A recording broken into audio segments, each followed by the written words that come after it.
ఇక్కడ ఎవరైతే ఇక్కడ చనిపోయారో క్షతగాత్రులు ఎవరైతే చనిపోయారో చనిపోయిన వాళ్ళు 7గురికి కూడా ఒక్కొక్కరికి 25 లక్షల రూపాయల ఎక్స్గ్రేషియా కూడా ఈరోజు గవర్నమెంట్ ప్రకటించడం జరిగిందండి. అది మీ ద్వారా తెలియజేసుకుంటున్నాం. అదేవిధంగా ఎవరికైతే ఇంజురీ ఉన్నదో వాళ్ళకి ఒక 3 లక్షల రూపాయలు కూడా గవర్నమెంట్ నుంచి అనౌన్స్ చేస్తున్నాం. అదేవిధంగా ఎవరైతే ఈ సంఘటనలోని ఈ దుర్ఘటనలో చనిపోయారో వాళ్ళ కుటుంబంలోని చదువుకున్న వాళ్ళు ఎవరో ఒకరికి మనం ఉద్యోగ అవకాశాలు కూడా కల్పించడానికి గౌరవ ముఖ్యమంత్రి గారు ఈ రోజు నిర్ణయం తీసుకోవడం జరిగింది.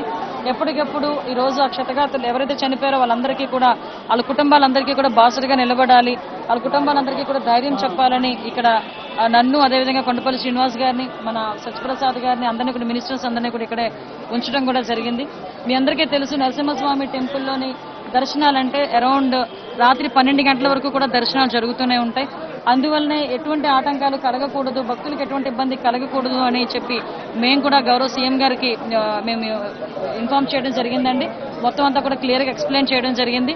అందువల్లనే సీఎం గారు కూడా ఇక్కడ ప్రజలకు కానీ ఇక్కడ ఎవరైతే భక్తులు ఉన్నారో వాళ్ళకి ఎవరికి ఇబ్బంది కలగకూడదు అనే ఉద్దేశంతోనే మాకు మినిట్ టు మినిట్ మానిటరింగ్ చేస్తున్నారు. ఎవ్రీ టైం మేము అక్కడికి ఇన్ఫర్మేషన్ కూడా ఇస్తున్నాము. దయచేసి ఇక్కడున్న పత్రికా సోదరులు కానీ రాజకీయ ప్రజాప్రతినిధులు కానీ అందరూ కూడా నేను ఒకటే కోరుకుంటున్నానండి, ఇది ఆపత్కాల సమయం.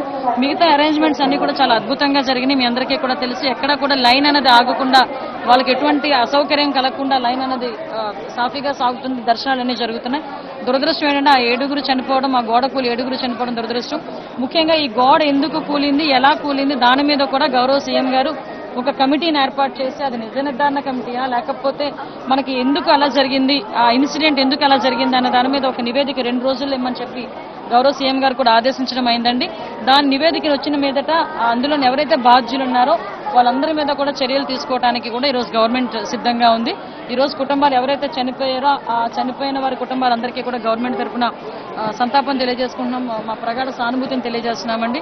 మళ్ళీ చెప్తున్నానండి, ఈ టైంలోని రాజకీయ నాయకులు కానీ అదేవిధంగా ప్రజాప్రతినిధులు కానీ అదేవిధంగా పత్రికా సోదరులు మీరు అందరూ కూడా మా అందరికీ కూడా సహకరించి ఈ సహాయ కార్యక్రమాల్లోని కూడా మీరందరూ కూడా సహకరించి మనస్ఫూర్తిగా కోరుకుంటున్నా.